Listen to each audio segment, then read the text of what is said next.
Hello everyone, नमस्ते।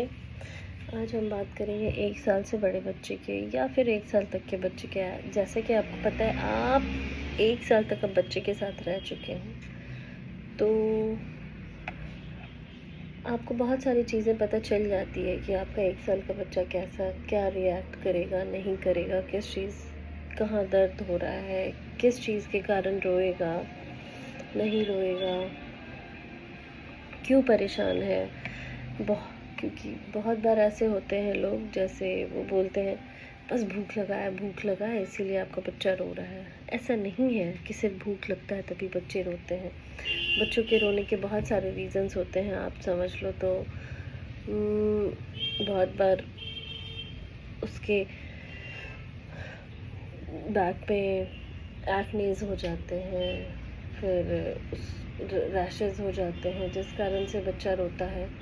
बहुत बार बच्चे का कुछ दर्द होता रहता है इसीलिए बच्चा रोता है। बहुत बार गैस्ट्रिक इशू होता है। सो प्लीज़ ये हमेशा ध्यान रखें कि बच्चा सिर्फ़ और सिर्फ भूख से नहीं रोता है, क्योंकि आपके जो भी आपके इर्द गिर्द लोग होंगे वो कहेंगे कि बच्चे को भूख लगा है, बच्चे को दूध पिला दो, बच्चा शांत हो जाएगा। एकदम नहीं। बच्चे के लिए और कुछ चीज़ें ध्यान दें। जैसे अब आपका बच्चा बड़ा हो रहा है तो उसे कुछ दाल चावल ज़रूर टेस्ट कराना शुरू करें। और मैंने क्या गलती की थी आज तक, जो भी मैं बनाती थी उसके लिए अलग से बनाती थी और फिर उसको अलग से देती थी। तो आज क्या हो गया है, अब जाके तो फिर भी कुछ मैंने उसको ठीक किया है, बट फिर भी ये हो जाता है कि उसके लिए अलग सा बना के कुछ भी रखो जो तीखा ना हो, और फिर आप अपने लिए जो तीखा है उसमें थोड़ा तीखा मिलाओ। तो यही रीज़न है कि आपको जो आप खा रहे हैं बच्चे को वही खिलाओ अभी से ही।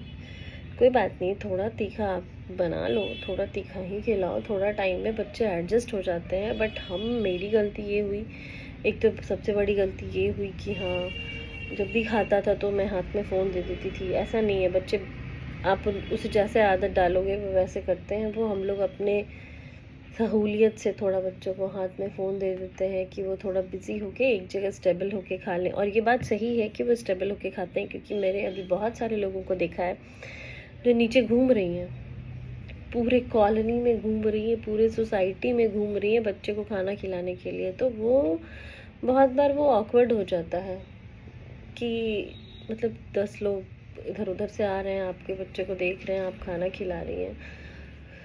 तो आई डोंट नो, फ़ोन देके तो गलत ही किया। शायद और भी कुछ सॉल्यूशन हो सकता था उस चीज़ का। शायद कुछ कलर पेन्स दे देते, कुछ ड्राइंग करने के लिए दे देते, कुछ भी और कर सकते थे शायद। लेकिन ये फ़ोन दिया है जब से मैंने, अब वो फ़ोन जब भी खाना खाता है तो फ़ोन लेके ही बैठ जाता है।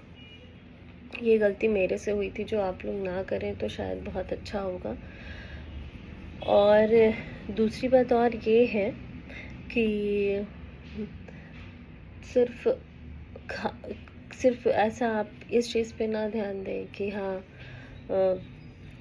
हाँ ये दूध पी रहा है, पानी पी रहा है। नहीं, अब उसका हर चीज़ों पे आप ध्यान दें। मतलब जैसे उसका हेल्थ हो रहा है या नहीं अच्छे से, उसका हाइट हो रहा है या नहीं अच्छे से, वेट हो रहा है या नहीं अच्छे से, आप कैसे उसको उस टाइम न्यूट्रिशन चीज़ें खिला सकती हो जो न्यूट्रिशियस हो। शायद आपके घर अगर अच्छा दूध है, आपके पास देसी गाय है, तो फिर बहुत अच्छी बात है। आप उस देसी गाय का दूध बच्चे को आप 1 साल के बाद आप ज़रूर दे सकते हैं, तो वो दें। फिर दूध के बाद आप उसको ड्राई फ्रूट्स का पूरा फ्राई करके घी में अच्छे से तल के आप उसको आटे में डालें, या फिर आप जो भी जैसे भी आपका बच्चा दूध के साथ मिक्स करके खाता है या कैसे खाता है वो आप देखें। मतलब तरीका आप क्या कर सकते हैं, एप्पल, बनाना, ये सारी चीज़ें 1 साल के बाद आप थोड़ा सा उसके